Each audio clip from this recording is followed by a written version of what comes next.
Okay, today I wanted to share with you a comparison of the Lexus LX570 and a Landcruiser 200 series. These are both 2008, so sorry to disappoint, not a 2020. So unless you got 95 grand to burn, you can go to the dealer and compare and spend your 95,000 bucks. I'm talking about something realistic. These are in the mid-20s these days. And you are talking about a truck that is very similar to what a 2020 is. It's the same body style, meaning frame on body construction. So it's the same suspension, whether it's the KDSS with the Landcruiser or the automatic height control with the Lexus. But I got that Lexus, that silver one, brand new in 2008. Paid just north of $82,000. And boy, nowadays I could buy 4 of those for the same price. Has about 200,000 miles on it, and I got to tell you, brakes, pads, maintenance, normal, no major things. The only major thing I had to do was the radiator. I had a radiator just blow out about 80 miles an hour when the truck was at approximately 120,000 miles. Not a big deal, about a $700 repair and back to normal. But realistically, a lot of people have been looking at these trucks, and when they were 80,000, 90,000 bucks, it's pretty hard, a big check to write, a big payment monthly. But now, these are totally affordable. And here's the thing, even though some of these trucks will have 150 to 200,000 miles, guess what? That's only the quarter life of the expectancy of these trucks. These are built to go 600,000 miles plus. And I will tell you at the end of this video a secret that nobody really knows. Dealership won't tell you.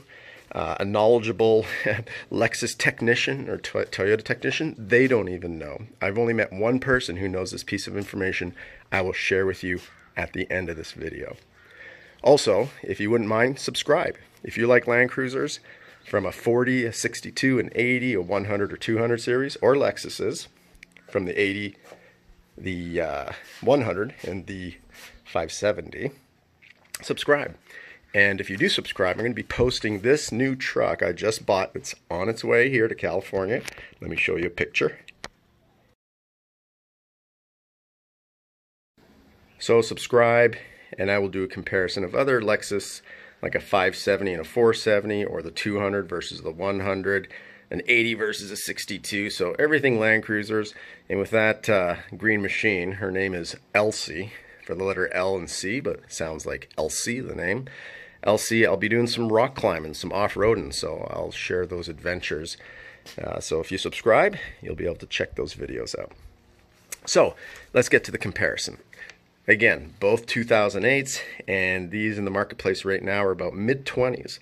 Now you want to stay 08, 09, or 2010 and 11. In 2012 and 13, they did a facelift in the front and the back, essentially the same thing. And then in 2016 on both these trucks, another, more of a major change. Again, same engine, but they ended up, changing the dash, but the doors were the same. The chassis in this truck's, the automatic height control, still the same. Awesome hydraulic dependable system, not air suspension like a Land Rover or Mercedes, which have issues. Air, you have issues. Hydraulic fluid is pretty robust. And this one does also have hydraulic fluid, but in a KDSS system. So it's the KDSS is the kinetic dynamic suspension system, which I will explain in a second. Now on this truck, just to show you real quick, it's a fixed height. But for the US versions of this truck, the nose always dips down. I corrected that with what I would call the poor man lift.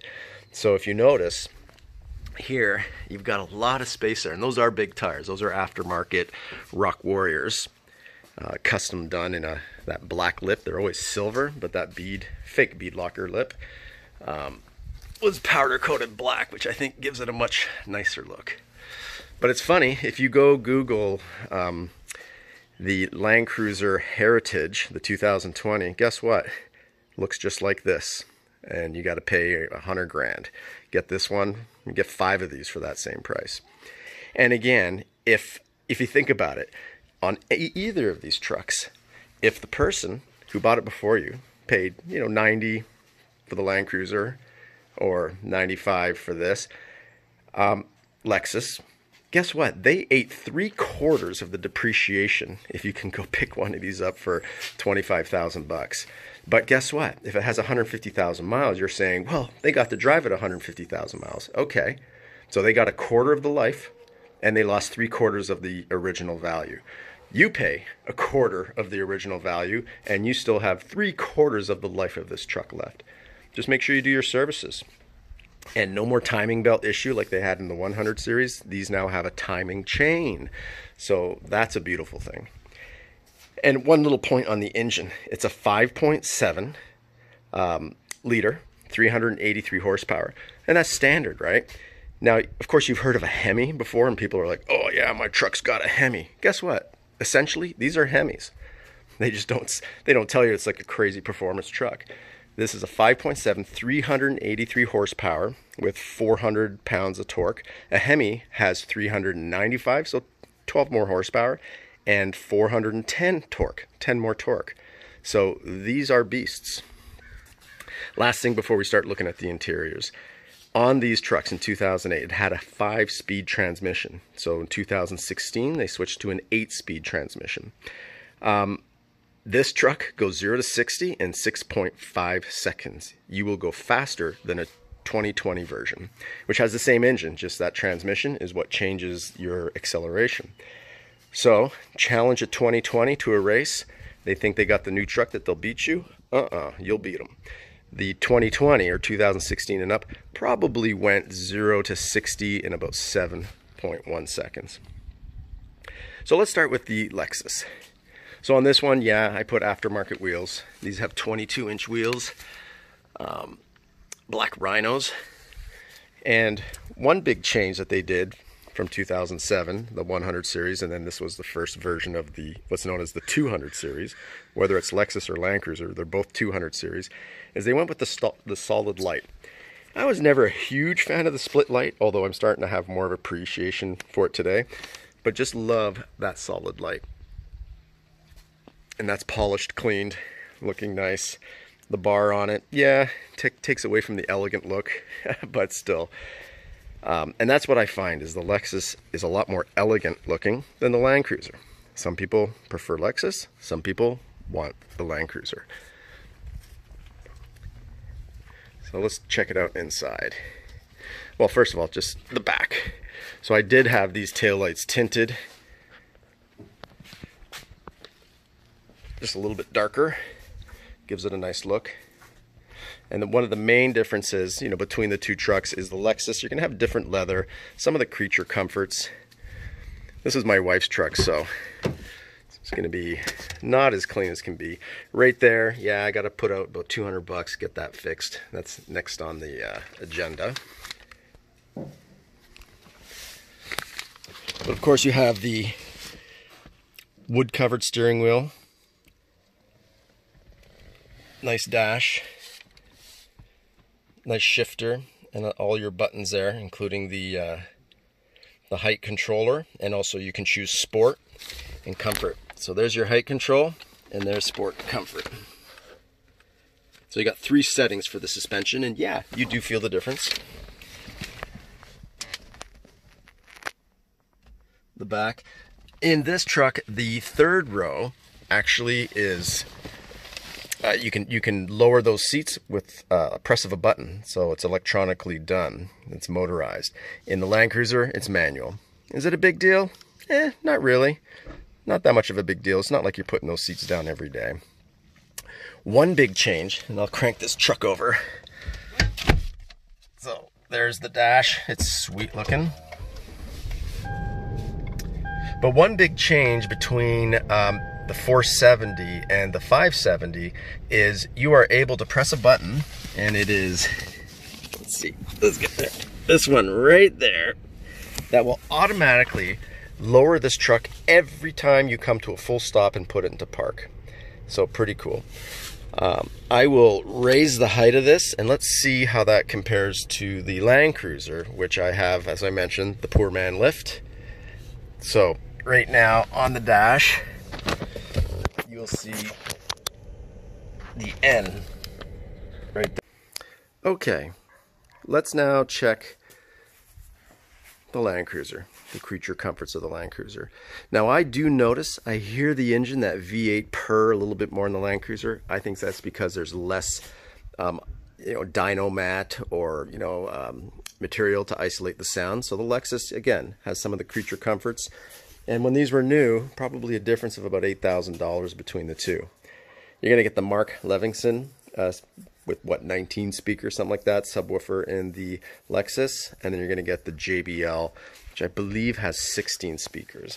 So when you're listening to music, you probably wouldn't know, but if you jumped from one car to the next right away to tell the difference, I am sure that the Lexus LX570 is going to sound better. So again, not your normal wheels. They had pretty lame wheels, to be honest. 5-star on the Landcruisers, and in 2016, 18-inch, they changed it to a nicer wheel. I've bought some. I had it on this truck, and it actually updated the truck, made it look like a 2016. So they're pretty cool. The 2016 through 2020 wheels, or 2019. I think the 2020 you're getting the TRD wheels that look kind of like this, but they're not Rock Warriors. I prefer the Rock Warriors. On this truck, just to kind of match that Yankee Gold bronze, I did bronze out the fog lights and the headlights. So yeah, that's not weathering. That's actually a tint. Just I thought the contrast with the white and matching that wheel, I thought it gave it a pretty cool look. But that poor man lift, let's talk about that for a quick second. So you would not do this on an LX, but on a Landcruiser, it's a spacer that goes up at the top of the strut. Spacer's about $60 on eBay, and you can get a local mechanic to install it if you don't know how to yourself, probably for about $200. So all in all, what, a $260 lift? And the beauty is you're not compromising the ride quality of the Landcruiser at all.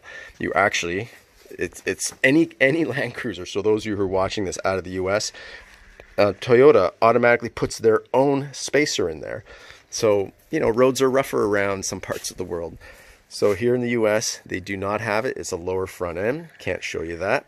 But this is what it looks like in other parts of the country. In the world rather, but for the US, if you do the poor man lift and put that spacer, I think it just evens it out and makes it look great. So very inexpensive way to do that. So let's look inside. So what was interesting is I've had that Lexus since new, and I've loved it. So when I got this, it's familiar yet different. So it's like I was excited. I loved it. And I've heard some people say, oh, the Lexus is nicer inside. Quite honestly, because this was a fresh change for me, I just thought it was like getting in a whole new vehicle, whole new class. So the 100 series didn't have, this is not the same quality wood, but it's still nice on the steering wheel. I like it. And I think the color combination is great. I'm not a beige, cream, ivory fan, but in this truck, because you got dark contrast, I think it's really nice. And for Landcruiser, the options you had was this color or a gray, not a black, just beige or gray. And in the Lexus, it was gray, which is in that one, obviously, or ivory, which is a lot lighter than this one.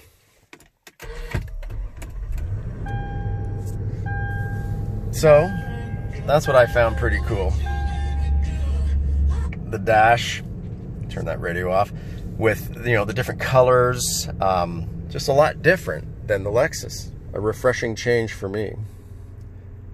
But all in all, apart from that, you have only the option for heating your seat. In the Lexus, the leather's perforated, so little holes in it, so you can actually choose heat or cold. I've put it on cold. I don't really notice if it's keeping me, if it's flowing air. It's actually not cold. It's just flowing air, giving you some circulation. The heat, obviously, in either truck, you can tell. It toasts you up real nice on a cold day. And the back, again, the leather quality between the two. Leather's going to be slightly better quality in the Lexus, but I think it's still fine in this truck. Oh, and one creature comfort that this one has that Lexus doesn't is a cool box. So you can put your, it's pretty deep, you can put a bottle of Coke in there. Not a 2-liter, just the, you know, the glass bottles. And you hit the power and it keeps it cold inside. And the Lexus, you, well, here you have to feed the CDs in. So you load them in and they go into your system. The Lexus actually has a hard drive, so you can actually copy some CDs if it has the ability to copy. Some CDs don't let you, and you can put it into your hard drive. So I got some good tunes I put in there 12 years ago and lost the CD, but guess what? The music is still in that Lexus. So the day I sell that truck, I will lose that music. But yeah, there's your Landcruiser.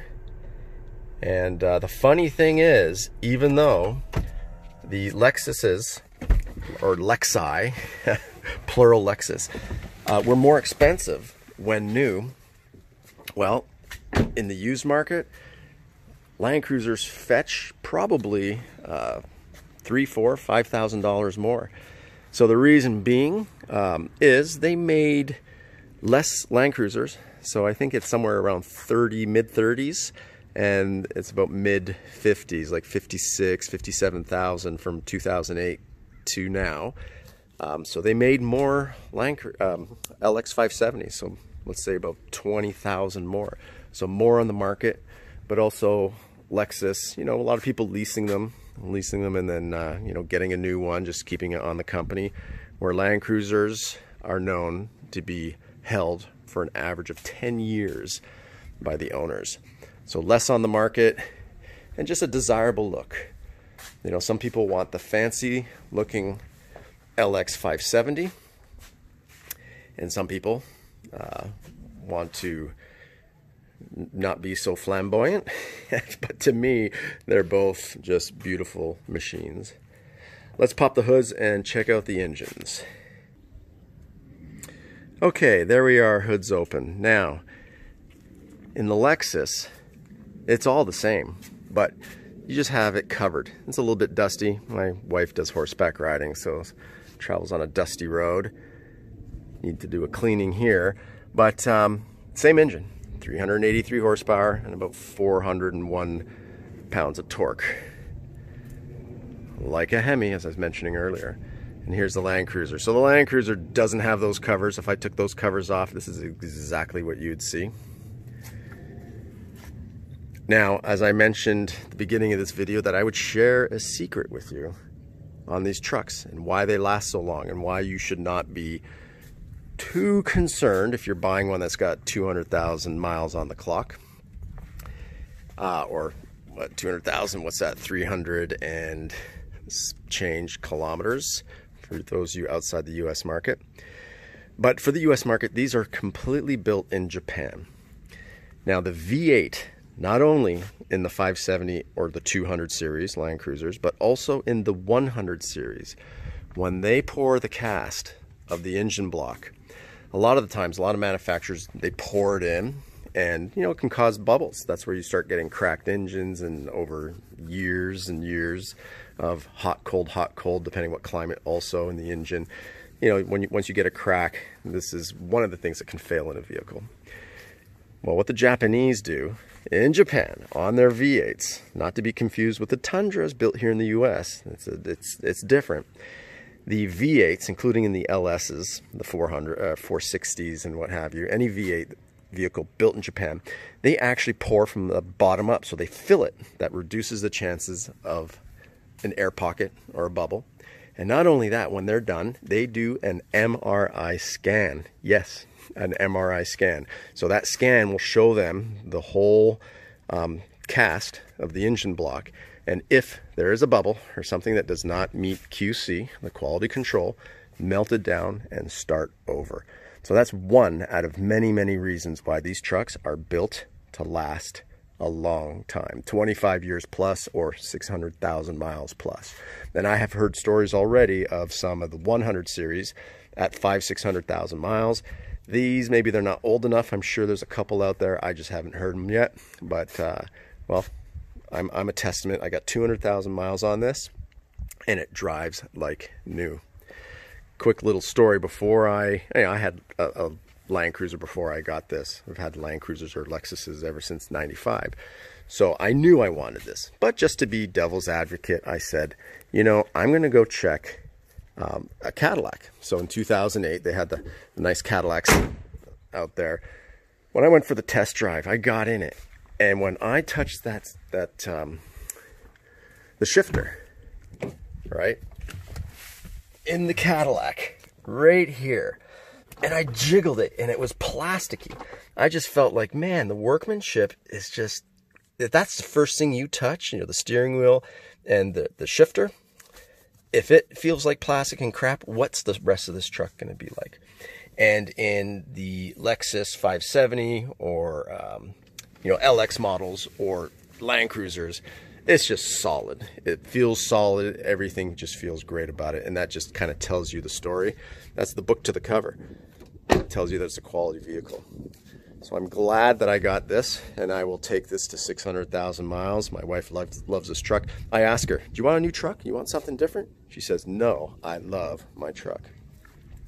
So since she loves it so much, and I never get to drive it except for weekends when we're doing family travel, well, I picked myself up one of these, and I love it. And if you pick one up nowadays, again, if you're in the mid-20s, what depreciation can you expect? I don't think a whole hell of a lot, because they did not make a lot of these. There's a lot more 100 series on the roads. They made more. They made about 80,000 for each, the LX470 and the Landcruiser 100 series. And so far on this model, they've made, like I said, mid 50s, like 56, 57 on the LX, and about 30 some odd, 35, 36,000 of the Landcruisers. So there is not a lot on the road. If you find one, snatch it up. It's gonna last. Yeah, do they drink fuel? Absolutely. You're not going to get great fuel mileage, but you know what? You have safety. You have body on frame construction. You get in an accident with another SUV, guess what? You're coming out on top. So great vehicles. What else? You know, that tip I gave you, one person I spoke to at a car show, at a Cars and Coffee, and we were talking Landcruiser, and I just mentioned about that engine, and he said to me, how did you know that? And this guy worked in Japan. He's like, how did you know that? He goes, nobody knows that. And I go, right? Why don't people know that? How come it's not something that people, or that, you know, Toyota or Lexus advertises, kind of tells you, hey, here's one of many factors why our trucks last so long.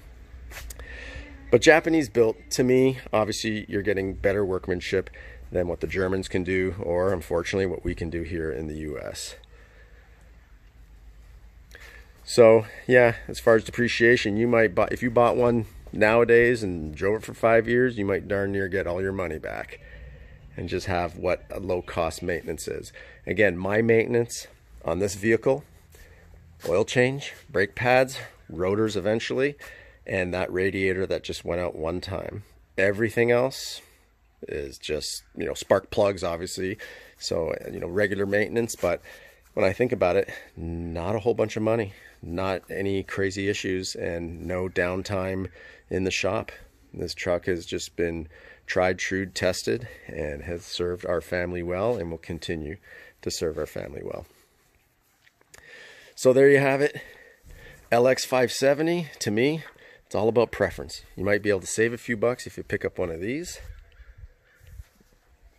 or pay a little bit more and get a Landcruiser, but they will hold their value. And don't be scared or nervous if it has 150 and 200,000 miles. Again, they're built to last, and think about it, you're getting it for 75% off its original price, yet you still have 75% left of its life, service life that is expected to go. All right, well, thanks for watching, and do subscribe below. Don't forget, subscribe even if I'm the first channel you've ever subscribed to, because I will post Landcruiser, Lexus things, and that FJ40, looking forward to receiving that. It's another week. I will post videos on that. All right, have a great day. Thanks for watching.